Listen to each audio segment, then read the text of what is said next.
Welcome back to One Comic Book a Day, where we're covering Action Comics 125, A Modern Day Nostradamus. A story that manages to keep my interest peaked throughout, even when it switches gears and becomes another story. That's actually a little unfair. It's a twist, and it's a twist that you kind of see coming, you just don't know who is going to be responsible for it. So this old hermit is receiving notes in his cave mysteriously that predict the future. First, he tells the Daily Planet that the city is going to be destroyed by a meteor. The city is not destroyed by a meteor because Superman catches it, but there is a meteor that's about to destroy the city. Second, he claims that daylight's going to blaze during the middle of the night. This one's a little untrue, as it's a massive fire that breaks out in the city, which makes it really bright in Metropolis. This is where Superman's suspicions enter the fray, as he finds phosphorus crystals all over the buildings when he puts out the fire, so someone's up to some trickery. So looking into it, he finds that this modern day Nostradamus, this old hermit, is receiving these notes that in no way could be from the past. They have to be modern made. And it turns out it's Luthor!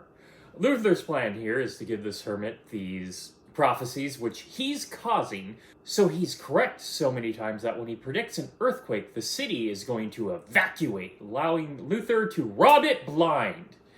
I mean, not everybody's going to leave the city, Luthor. Usually the military will stay by. First responders, they're not all going to evacuate the city. Now, this story has another hitch. When Clark was changing during the fire, some guy sees him change. Now, I thought this guy may have been another reporter for the Daily Planet. He's not really explained. He just shows up and I saw him change as Superman.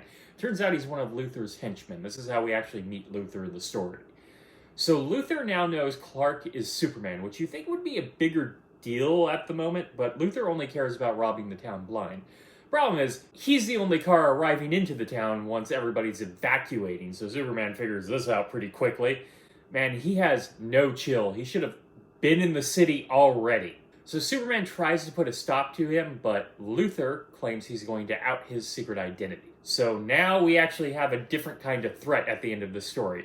Will Clark Kent be exposed? Well, no, it's the Golden Age. No one's gonna find out Clark Kent is really Superman for a while. Lois doesn't even know until they get married. Well, a little before they get married. So Superman has to play a little trick on them. He causes a building to collapse. Wait, what? He does it mainly with his voice, but then he moves so fast, saving the building. He's putting people's lives in danger for a really kind of stupid reason. Maybe there was no one in the building. They never say that. So while everybody turns to look at it, Clark becomes Superman, flies up, saves it, and uses his super speed to return into his clothes so quickly it seems like he didn't leave. Luthor now doesn't believe Clark is Superman. This is why you need to test his limits some more. So he can't pull this crap with you, Luthor. And now he has nothing to bargain with, so Superman just takes him to jail, where I'm sure he's going to be put to death again. Remember when he was supposed to be put to death? He should be on death row every time we send him back to prison. Sometimes I sound a little negative on this story, but it's perfectly fine. Luthor brought, maybe not his A game, but a solid showing from Luthor.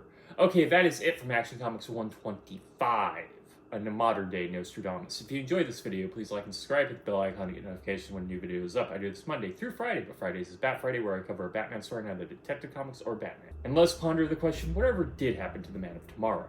And honestly, this was all Clark's fault. He should have looked around before he changed into Superman. Literally the one thing he has to do. He has sensitive hearing, telescopic vision. No one should be able to sneak up on him. Okay, have a great day.